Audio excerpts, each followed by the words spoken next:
All right, all right. So we live. Yeah, try to jump in one. All right. All right, everybody. Back on live. We have Hold up. Wait a minute. Let me see Right. what's going on. I know we on, but go ahead. Yeah. Okay. Hold up or go ahead. Yeah. Babe, would you stop? So obviously we live, So once again, we got 2/3 of the three-headed monster to start off.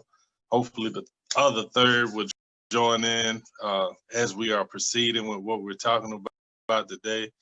We got a guest out of Virginia, my man Ant Willer. As I start every live that I do with a disclaimer, what we talk about is strictly our opinions and our views of how we see things. Don't take it as truth. Research everything that we talk about for yourself. Find your own truth. Find your own way. Join us back. Let's discuss the knowledge that you have.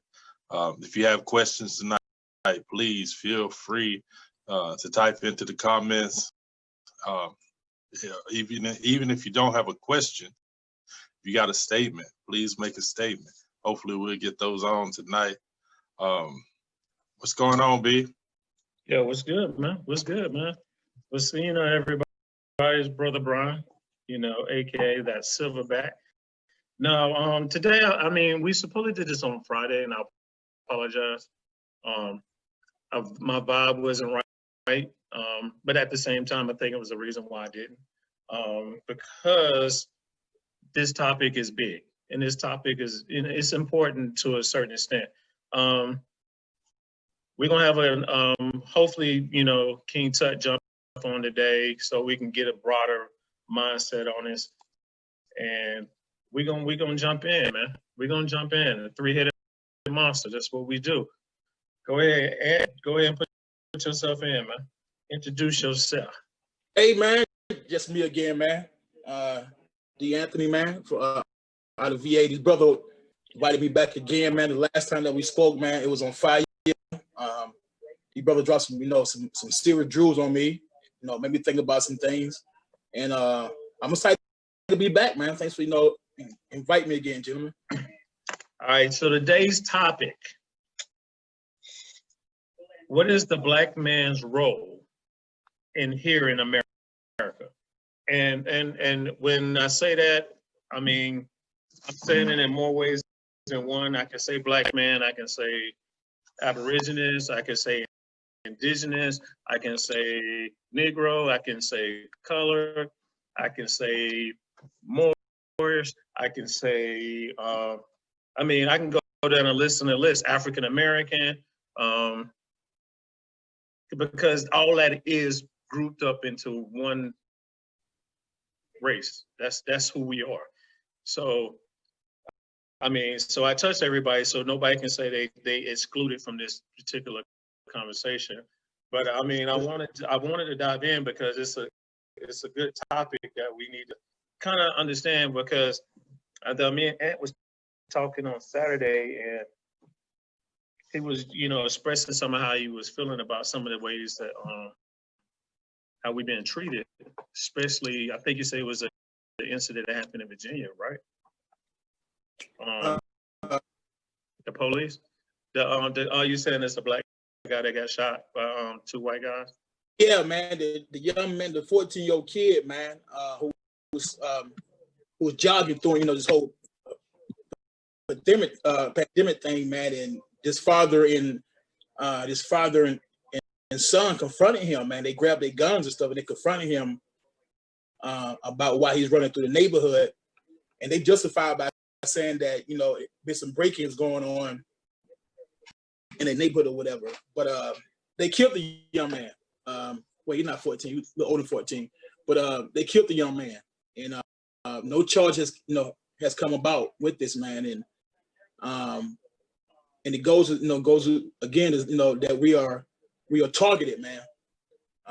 And matter of fact, it's in Georgia, and in Georgia they have that law, man, that say one that got Trayvon Martin killed. What's that? Stand your ground. Stand your ground. Stand your ground, man. So they using that to justify what they did. You know what I'm saying, with this young man. But yeah, man, the father and son has not been charged yet, man. So that goes to the fact of the matter about how we're still treated as of today, and it's in America, man. So yeah, man. We talked briefly about that, and it's just sad, man. And people are tired, man. We are tired. But yeah, B, that's it, man. All right, so I guess my first question is, why do they fear us? Or I take that back. Let me start over. What do you think our role is? I'm gonna go with you, Jerome. What is our role? What are you thinking in your mindset? What is our role here in America? All right. What is our present role? Right. We need to see that. Yeah. No. I'm saying no. Because I want to break it into different things. What is our present role? And it goes to what Ant was just talking about, and how America views us. You mentioned fear. Right now, our role is the criminal. The one to be feared. Our role is the bad guy. That's our role. How America sees us. Okay. What should be our role inside of our community? That's a different question. Okay. All right. Give me yours, Ant. Give me yours. I mean, he pretty much summed it up, man. Just perception and reality, and that's what we're dealing with. So the black man role in America is based on perception that we are criminals, that we are we're deadbeats, we are over sexualized. This type of stuff. It gives a power that be the justification to do whatever they want to do to us. Just by, I'm saying, just the fact of the matter that our young boys, they can be 10, 11, 12 years old, but they are perceived to be older than that just because they are black males. Right. So it starts from an early perspective of how our young boys are being viewed. Because you got to think about it, man, how going back to the young man, I think it was in either Mississippi or Alabama, the 14-year-old kid, the first 14-year-old kid or the first teenager to be executed. Yeah, I know what you're talking about. I don't know the name right now. I know what you're talking about. And so it goes to the fact of the matter of how they're perceived us as black men, period, from the age of 10, 11, 12 years old up to the day. So that does not change, man. So they look at us as Jerome alluded to, as criminals and no good people, man. And they are threatened by us for no apparent reason. But when that's been passed down generation to generation, it becomes a fact of the matter that's who we are, which we nowhere near that. Look at us right now talking about this. We're discussing this, but this is not being shown how we're able to dialogue about something like this and be positive about things like that. But yeah, man, and what Jerome said, man, in a nutshell, that's pretty much it. That's it, man. That's it. Maybe. All right, because I mean, before you ask your next question, or you go into yours, I think the young boy's name was George Stimpy. It was actually South Carolina. He was 13 years old. Okay, George Stimpy, yeah, exactly. George Stimpy, man, that's it. Yeah. Go man. ahead, B. All right. I think that, I mean, y'all hitting the points. But but you come in from the mindset of white America and the fear of having us. I guess the thing I wanted to really try to get into is why. Yeah. And we supposed I had another brother on today also, but we had difficulties trying to get him on. My brother Rico. Is this thing here is deep, and when I say it is deep, because this is hurting us mentally as men, because of this fear of what's going to happen to us if we do this, or you know, we went from being educated to just being athletes. In other words, nobody cares about being anybody no more. It's either I'm trying to make it to the football, I'm trying to make it to basketball. It's like nobody even talks about wanting to be a doctor or a lawyer or anything like that. So is it our role to get our kids to get back into that mindset? Or are we still going to allow the school system to tell us what our kids are and who they supposed to be? So I guess what I'm really trying to get into is our true role, because I feel like we lost that, and I want to get into deep into finding out where do you think we lost that, and how do we lose that, and how can we get back to that? Because that is something that we have to. And the reason why I'm really coming at y'all with this, because it was interesting, because me and my son had a conversation, and he calls me father, and we was happened to be watching a movie, and the dude it's like, yo, my father's died, but the dude was like, that's not your, he might be your father, but he's not your dad. And my son was like, what's the difference? And I'm like, a father is the sperm donor. Coming from a Black perspective, because white people totally look at it differently, Yeah. But I had to break it down as a father. Yeah, he brought life, and he helped bring you into life. He helped you bring you into existence. But a dad raises you and tries his best to mold you into the person that you need to be, to help you. So that aspect of being that is, are we losing the battle of being a father? You know what I'm saying? Is that role diminishing to the fact is, because yes, I have 6 kids, yes. But at the same time, all 6 of my kids gonna call me daddy, and nobody calls me by my first name. And yes, they all are my children, and I love all of them, and I make sure that I'm, embracing them and always involved in them. So, that stereotype is something that also is bad, because when it comes to me, my stereotype that I get is I'm a big dude. I have an aggressive look. I got 6 kids. I got a wife, and I have 3 other baby mamas. And, the stereotyping who I am. But they don't know that I'm educated. I do have an associate's degree, and I'm an aircraft mechanic that builds helicopters. When I say that, the mindset of, really? I said, what do you think? I'm on the street selling drugs? You think I'm sitting at home doing nothing? You know what I'm saying? So I'm only giving you my perspective, and that's why I'm talking to y'all, because I want everybody to give you your opinion and your perspective on this, because this is something that we need to tackle in. This might even take us to 2 or 3 episodes. Who knows how deep we can go into this? Right. But it hurts the mental aspect of us, because we are constantly being beat down. We are constantly being talked down. And I'm 45 years old. I got a 25-year-old dude who thinks he's smarter than me, think he knows more than me. And I can just say, why?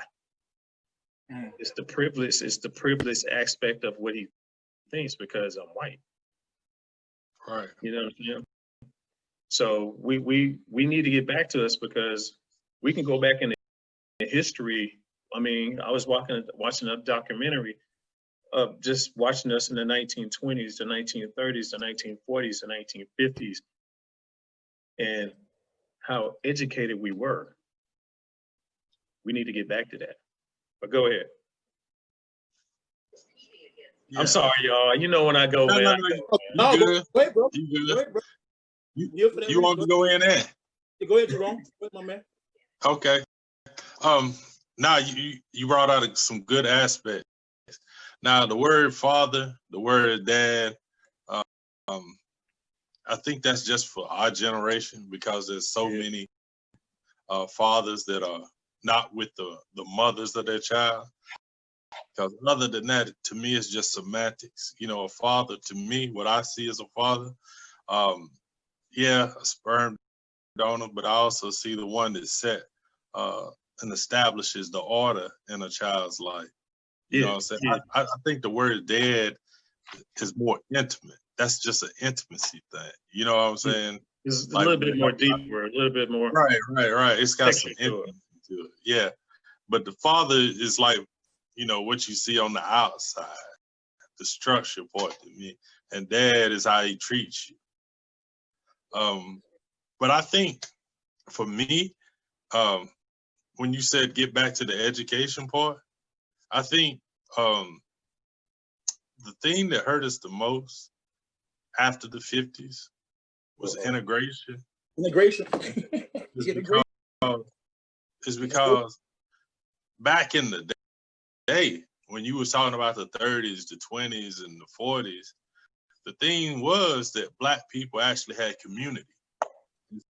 So Black doctors, Black lawyers, Black engineers actually lived in the community. And so kids could look up and aspire to be a Black doctor, Black engineer, a Black lawyer because they seen those guys in the neighborhood. And, you know, and they seen them achieve and they seen them strive. But when integration hit, when the white doctors moved to this area, whatever Black doctor you had tried to move to the same area. And so all that was left in the community was those that didn't have the money. All that was left in the community was those that, you know, just, you know, worked here and there, you know, different jobs. And so the kids didn't get to see the doctors, lawyers, and those that were, you know, aspiring and educated anymore. You know, those guys left the community with integration. And so it's not that we're not educated, it's just that kids don't see it to be inspired by it. Go ahead, Aaron. I mean, yo, he made a good, when he said the integration part, man, it made me start thinking about King as he evolved in his thinking and come to realize that integration probably wasn't the best thing for us. You know, I think we alluded to it last time we spoke briefly about, he said, you know, the house is on fire. By integrating my people, it's like putting a person in a house that's on fire. Because we were stronger when we were our own community. You know what I'm saying? Going back to Black Wall Street and Rosewood and stuff like that, man. So I'm not saying we was really educated because it wasn't, but so many of us who were educated back in the day. You got to think about, we come out of slavery where it was against the law to be able to read, write, you know, all this kind of stuff.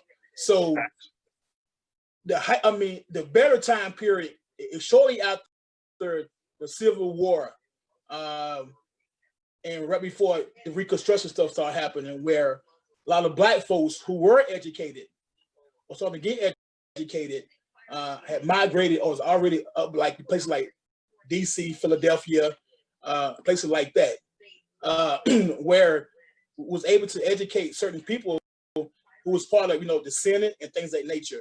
But it was a small fraction of us, going back to the Tiny 10. You had a small fraction of us who was educated enough to be able to deal with certain things, but the mass of us were not educated. So that had a profound effect on how we maneuvered through America, because most of us were still down south. We're still you know, with sharecropping and all that kind of stuff going on, man. So we still wasn't educated enough. But we had pride in who we were. You know what I'm saying? And we stuck together and looked out for one another, man. But yeah, man, this whole thing, I mean, the black man have a hard time in America since we came over here. From that point, you know what I'm saying, we're looked at as bucks. Yeah. Looked at as bucks, looked at as able to reproduce for someone else. So with that mindset, man, it taught us not to be able to appreciate who we were. But once we did get out of slavery, we started to have a stronger family unit. And that was a beneficial for us being able to communities and make the community stronger than what they were before. But as time went on, strategically to divide the family. Once the black man was removed from the family, it caused a ripple effect throughout the whole black community. Going back to the fact of the matter when the welfare system got set up, okay, a black man, his wife and kids in a home. If the black man don't have a job, the black woman was able to get welfare. However, the black man could not be part of the household. He had to be removed from that. So that trend started to happen year after year after year. So the numbers start to increase where you have single parent and the black man being removed from that. So now you have the black woman who the head of the household. And that changes the whole dynamic of how our community operates. Gradually, we are coming back to the fact of the matter, there's more fathers involved in the kids' life and back in the home some kind of fashion. But that removal of the black man from the home did a serious number on the black community as a whole. Supposedly, the number for single parent black women is 73%. That's a lot if it's that number for real. That's a high number. Mm-hmm. So you think that's a hidden agenda for that to happen, just to weaken the strengthening of the family? Man, that I don't think it was hidden. Say it again, Jerome. I said I don't think it was hidden. No, it wasn't hidden, man. You It know, wasn't hidden. let me jump in on Ant's point, because I when you said it wasn't, it was like a little bit of people that were educated, and you know the masses, the huge masses wasn't. Right. Let me say this. You have to look at the percentages of it, because during that time of the Reconstruction, you know, from the Reconstruction to the 1900s, there was 13 universities created in just Alabama, 11 in North Carolina. These are black institutions. Right. There was a discussion in the 1900s between Booker T. Washington and W.E.B. Du Bois. Right. Exactly. They were, you know, their whole discussion was, you know, on the elite or the educated black, right? Du Bois was on the education side. Booker T was on the side of like technical schools, like going to school to learn a trade, right? So there was a lot of blacks that just learned trades. They had it's a degree, but it was a degree in a trade, if that makes sense. And that's the reason why in the early 1900s they created unions. They created unions to keep out all these educated blacks, or these blacks that had technical degrees. And so the only way that you could get a job, you had to be a part of the union. And guess who they wouldn't let into the union? Black folks. Black men. folks. So exactly. So we had an educational side to us, but it was just that we were blocked out.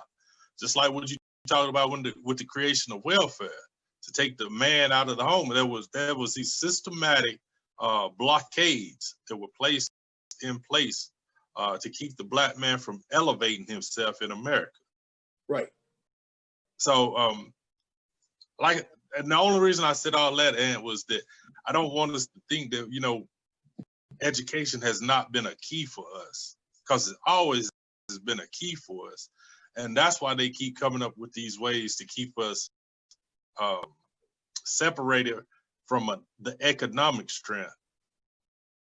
Yeah, when I mean by education, like with Booker T. Booker T. Washington, when he wrote the Atlantic Compromise, remember that letter, Right. Atlantic Compromise. Basically, what he was saying that he wanted us to stay in our place as second class citizens. So that's why Tuskegee got developed, was the fact about it, to learn how to sew for women, to house clean for women. You know what I'm saying? This thing was happening with black folks in that era. Right. You know what I'm saying? Yeah, there were universities that were started, yeah, but most of them wasn't dealing with the academic or the intellectual aspect of who we were. Now, Right. they did the mostly with the manual type of stuff, okay? Right, right. So yeah, you're able to work with your hand and everything, and we're damn good with that, because we built America. I mean, look at the White House and everything that we've done. That is true. But when it came to the intellectual perspective of who we were, it wasn't there like that. It was a small frame in that. Now, as the black colleges started to maneuver in years, it became more academically driven. Okay, like because initially like Tuskegee and Hampton, whatever. Because actually Tuskegee was modeled after Hampton University, because Hampton University like one of the first ones to start to do the washing, the cleaning, the manual type of stuff. You know what I'm saying? But it was not focused on the intellectual one. Okay, so at Tuskegee, actually after Booker T. Washington died, it went more to academic for Tuskegee University. Okay. Now, your Howards came around. That started to become more academically driven, intellectually driven. You know what I'm saying? So as time went on, like around the 50s and the 60s and the 70s, now we get more educated. Now we get more intellectually driven. Okay, but prior to that, it was based on doing manual stuff. See what I'm saying? Because you look at the 30s and 40s and 50s, in the late 60s, most of our grandparents was doing what? Working in somebody's home. There's a maid type of stuff, you know what I'm saying? They wasn't given the opportunity to use the education, but there are kids coming afterwards who were going to college or whatever. So we started to develop more education as we went along, and that gave us more insight. Felt better about who we were. You know what I'm saying? And it made us more powerful. Just like you boy, Henry P. Newton and and Stokely, guys like that, man. Right. These brothers, young, educated brothers. And they became more dangerous because they started to look at stuff from a different perspective, from an intellectual perspective. That's real dangerous for America. King was very dangerous. Malcolm X was very dangerous. Intellectually talented and stuff, man, became very dangerous. So we became enemy number one. You know what I'm saying? Yeah, go ahead, man. I just went there. Go ahead, man. So I'm gonna ask y'all this question. This is so I guess I guess I asked this question. Has religion actually weakened us? Has it weakened us as has it taken away what we supposed to be as Does it play its role? I can say that. Let me say that. Because it's kind of hard for me to say it and not, be, I guess, offended in a certain way. But has that been a weakening factor of the black man role here in America? I mean, I missed the question. Ask the question again. I'm sorry, I missed the question, B. Has religion been a weakening role for the black man in America?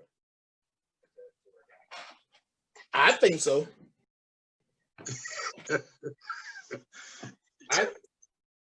You want me to answer that? Yeah. So what? Yeah. Go ahead, Jerome. Go ahead, man. Go ahead. Yeah, I'll answer that. Why? Yes, it has. Because why? Because the role of the black male has been placed to the back. Because all black women need is King Jesus. They don't need a man to help them through life. They don't need a man to solve their problems, because why? They ask King Jesus and he solves the problem. So the man's role has been diminished, because if he's not a stronger believer than her, then she doesn't respect him anyway. Ooh, dude, that's deep.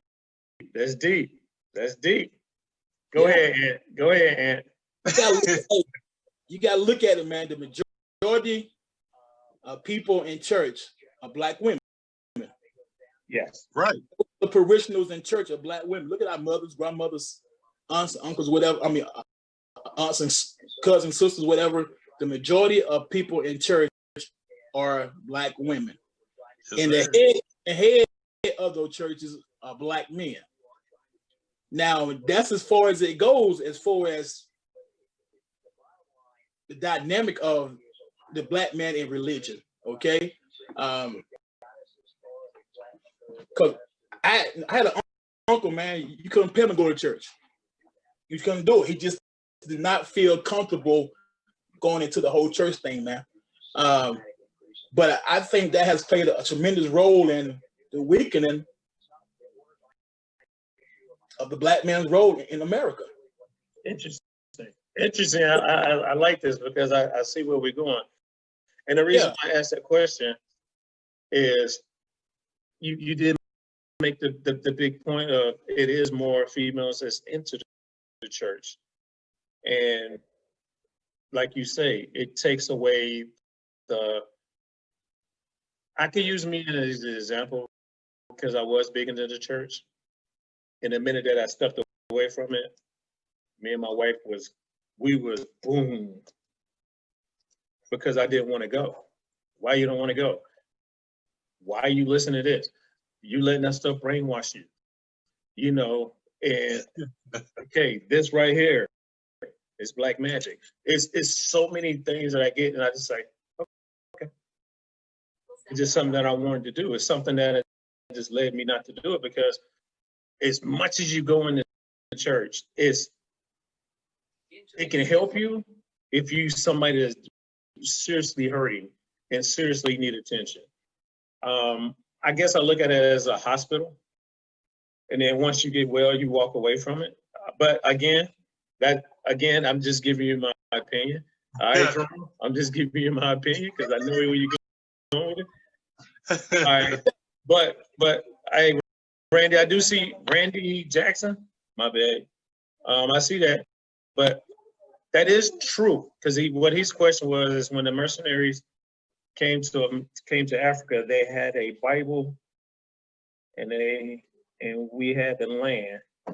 They said, "Let us pray." We closed our eyes, and when we opened, we had the Bible, and they had the land. Right. Exactly. But yeah, and it's funny that Bishop Tutu, he actually Bishop Tutu. Yeah. But see, here's the thing too, man. This is what I want to say about religion. Religion is if that's what you have, it's for you, right? Yeah. But you gotta understand this. If you have it in place of drive, you have it in place of ambition, You know, it's like whatever is gonna fall from heaven is what your life is gonna be. It takes away your drive in life. You don't drive and you don't aspire to those things because you think they're gonna be magically handed to you. So it denotes a drive that's inside of you. And if the person that you with, like I said, don't feel that you're equal to that man that they go see every Sunday, that man they go see every Wednesday, then there's a different level of respect that they have for you. If your wife respects your pastor more than she respects her husband, then the dynamic of the relationship is already thrown off. Yeah, wow, that's interesting. Man, see, initially the church wasn't developed initially for religion. It was used, it was used as a common place to come together to talk about ideas, talk about ways to get us out of what we're saying. You know what I'm saying? So when the slaves came, when African came to America and became slaves, or brought to America, or stolen to America and brought over here. Right. When they had every Sunday with their time off, and this time for them to worship. And if there was a black preacher in the midst of things, he can preach, but there's always a white pastor, a white person there to oversee that.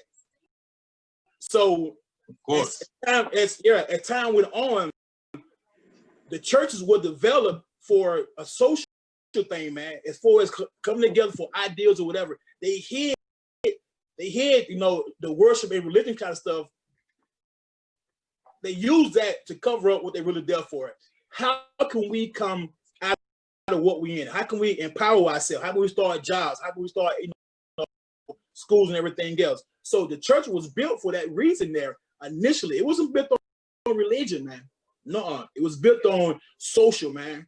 But as time went on, it became more so to the fact of more religious stuff, man.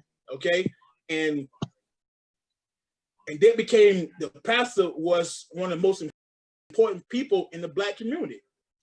Of course. When your grandmother or your mother invited the preacher over for dinner, he got the big piece of chicken.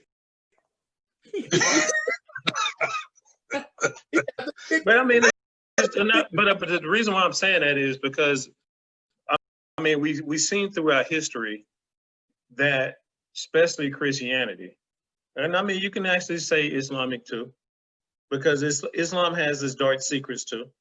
But the majority of what we're talking about is, especially here in America, we have to really stress on Christianity because of how it changed and took what we were as indigenous people, whatever we deity or whatever religions or whatever we did to worship or give praises or spiritualness. It took away our spiritualness and turned us into religious people.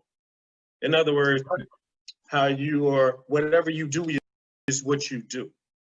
Now is you have to do whatever is in that book. So in other words, rules got put into play and it stripped you from who you are. And that's the thing about what we are, is we don't know anything. Things were passed on from generations to generations. Now, going through slavery and seeing families ripped apart, families sold here, sold there, it literally, it destroyed any information that's passed down. Mm-hmm. And I think I can say the English was smart when they did that, because people obey you when they don't know where they come from. Or people, especially if, say for instance, I'm from Gaffney and I got taken away and I got moved here to Philadelphia. I don't know nobody here in Philadelphia. My language might not be what people up here talk to, because again, we're looking at a different tribe. And then also we do have to look at Africans that were brought over here and whatever language they're doing. So communication is basically a none. So what I'm saying is I think religion, to me, has yes, because it made us weak as people, because we'll take that, slap me on the cheek, and I give you my other one. In other words, it'll put us into a protesting mode versus when we strike back because that's what has happened to us. I'm not promoting violence, y'all. So if anybody goes and say that I'm promoting violence, no. I'm saying what we were is the Versus what respect we are. level. You don't walk into, and it was nowhere in hell you can say you can walk into Africa or even walk here in America and took over without a fight. I'm not gonna believe that. I'm not gonna believe you came here and you sit there and religion literally changed us and weakened us, because we see the weakening effect of how they infiltrated 2 continents with 1 religion. 2. Yeah. Here in America, and then we see it happening also. What happened? Well, actually 3. I forgot about saying South America too. So let me say something, big. huh? Let me say something. Uh-oh. Because you're getting your flow on. I think a lot of time it's because people don't understand the difference between spirituality and religion. See, with spirituality is about connection. It's about how you connect with the universe, how you connect with the earth, how you connect with your brothers and sisters, right? That's what spirituality is, this connection. What is religion? Religion is about your individual relationship with the higher power, right? So you got this individual relationship, and it doesn't connect you with anybody else. It's only about you.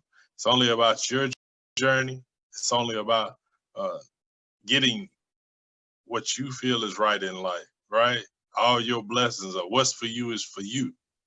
And spirituality is about the connectedness with everybody around you. You know, I wouldn't be as strong if it wasn't for you, right? That's what spirituality is.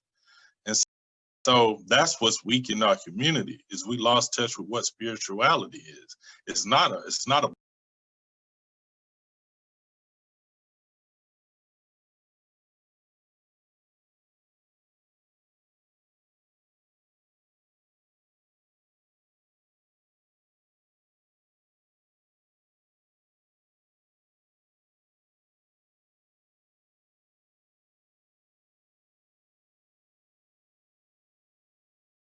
belief system. It's not a book. It's not a dogma. You know what it is the connectedness, you know, so above as beneath, you know, that's what it's about. But we've lost that as a people. And so because we lost our connectiveness, not just to the universe, but to each other, that's why it's hard for us to move forward. That's a good point, man. You made a good point. Wow. When we got to think about, man, we come from, let's say, based on, for argument's sake, we all came from Africa. And Father, you got to do that, okay? We all Okay, go ahead, brother. Okay, and the majority of us probably came from the West African part of Africa. And from that perspective, see, a lot of people don't know that 1/3 or a little more of Africans that was stolen and over to America were Muslims. Right. A lot of them was Muslims, and the other portion was Muslims, not Muslims, Muslims. You got to understand, they're different, but we're keep putting them in the same thing. You got Muslims and you have Muslims. Okay. Muslims are your black Islam, and your Muslims are your Arab, your white. So Yeah. go ahead. Okay, Muslims. Muslim moves. Yeah. Okay, so you know what I'm saying? I'm gonna do this Islam. Okay, so but the rest of our folks were dealing with ancestral stuff. You know, the you know, our parents, our grandfather. We dealt with ancestral stuff. If you go down to Hilton Head in South Carolina. South Carolina, man, on the islands and stuff, man, you still see some of the old African traditions still going on. Even it's mixed with Christianity or whatever, but you still got the whole African. We were dealing with something totally different. Christianity was not really introduced to us until we came to America. Okay. So that a lot. So if you remember in Roots, Kunta, right? Yeah. So Kunta was dealing with Islam. Okay. When he prayed to to Allah. You know what I'm saying? So, but they stripped him of that, of his name, of his spirit, of his his religion or spirituality, whatever. They removed him from that and introduced Christianity to him. So they've been maneuvering on us for a long time to, if I can get the black man a certain kind of way, then I can decimate the rest of the family.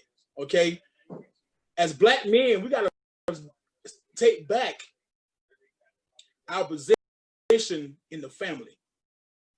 We gotta take back our position in the community. We gotta start doing these things to empower our community to be stronger.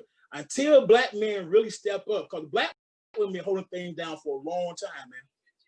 Holding up for a long time. Either it was done directly or indirectly, it happened, and black women have been holding things down. We got to take our place back in the community, man. We got to protect our black women and our black kids, man. We have to start doing that. Our role in America is getting ourselves back into our families, back into our communities, and help to build that back up. We missing, man. You know what I'm saying? We missing, we locked up, or we're dealing with some form of incarceration, probation, parole, or whatever. That has a detriment on how you maneuver in America. No job, can't live nowhere, you know what I'm saying? It can hurt. So that damages who we are. And that removes us from a community. If I got that, right. You know what I'm saying? If I got the majority of my black men, or a lot of my black men, I said majority, a lot of my black men in prison, that removes a lot of fathers, uncles, grandfathers from the equation. And it has a tremendous impact, especially from the inner city, man. I know about that, you know what I'm saying? Right. I grew up around it. I grew up with most of my boys, most of us was raised by single mothers. Right. And you were lucky to see two fathers around, you know what I'm saying? But the majority of people in my neighborhood were raised by women. Yeah. And it had a tremendous effect on our outcome, man, and how we behave, how we did certain. So yeah. How you view the world. How you view the world, man. How you view the world, man. I want to say this too about what he was talking about with single boys that's raised like that, with strong mothers. But the thing is, they don't have any balance in life. You don't have that masculine energy to go with that feminine energy. And so that's why you see this counterbalance. And a lot of those single boys that were raised end up in prison too. They end up with their fathers, but it just happened to be in prison. So,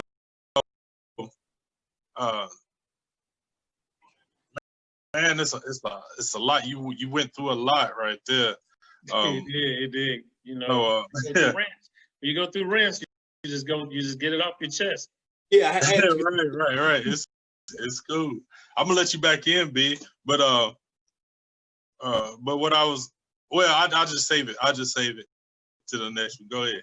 No. But no, No, because I mean, we have to understand this, and I'm actually reading the comments, and I think some people really need to dig deep into their history and stop believing the DNA testing that they're taking, because I can tell you whatever you want to believe in, unless you trace your family roots. Now, let's get back onto this, because I can say I'm African, I can say I'm indigenous. I both basically got both DNA in me.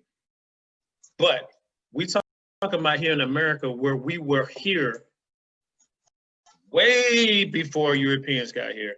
And that's something that they don't want to teach us in history. That's something that we keep losing, this battle of understanding truly who we are here in this America, AKA Turtle Island.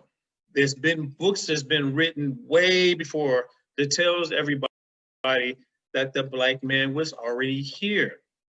I mean, it is, I used to think like that, y'all. And I mean, I get kind of emotional, I get passionate about it, because I have traced my history by paper, not by taking a test, giving my blood to some, ancestry.com or whatever you take, 21, 23 by me or whatever, because you got to understand, what is their agenda to do? You got to understand why they hate us so much here in this America.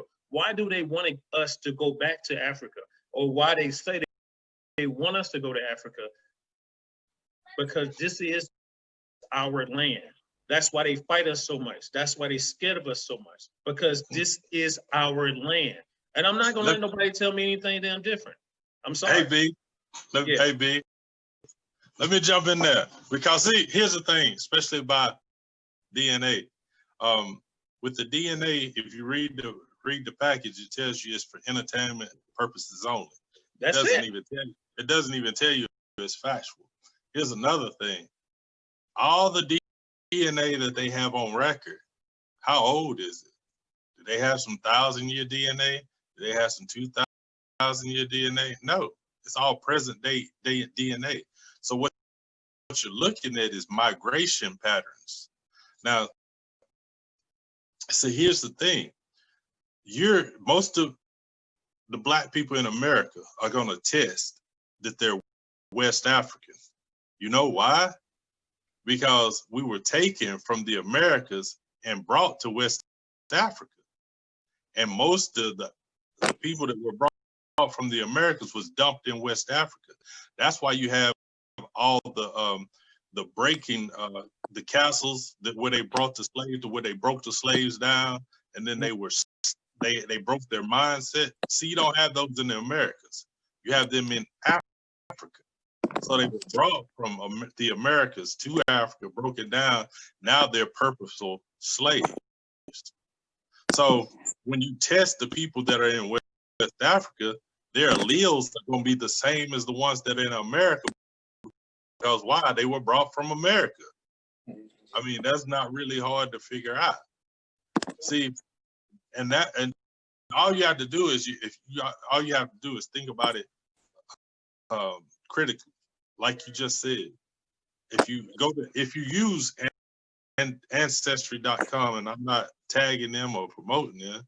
Man, you all right? Yeah, man. I'm trying to talk. I'm sorry. Go ahead, man.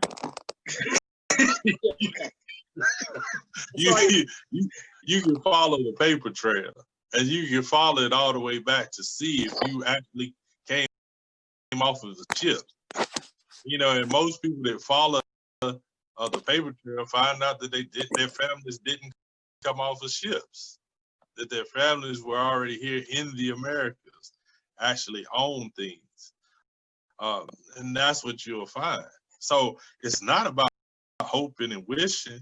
It's not even an argument if we're African or not, because African is a